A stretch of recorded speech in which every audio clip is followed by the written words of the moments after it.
Në prag të zgjedhjeve lokale, UNICEF bën thirrje liderëve lokal që të mendojnë për të ardhmen e fëmijëve kur marrin vendime.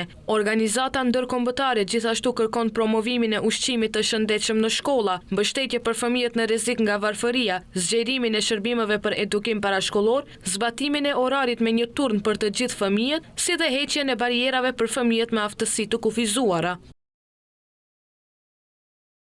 Gati 1/3 e popullsisë janë fëmijë, megjithatë ata vazhdojnë të preken në mënyrë disproporcionale nga varfëria, përjashtimi dhe investimet e pamjaftueshme. Autoritetet lokale kanë fuqinë për ta ndryshuar këtë.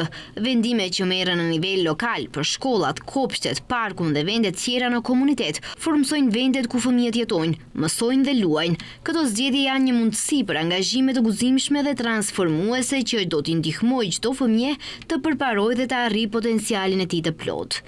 Siç njofton UNICEF, fëmijët gjithnjë e më shumë rriten në mjedise me ushqim jo të shëndetshëm, që nxisin ushqyerje të dobët, shtim në peshë dhe rreziqe afatgjata për shëndetin. Dhe sipas tyre shkollat duhet të ofrojnë një mjedis të sigurt që nxit zhvillim të shëndetshëm.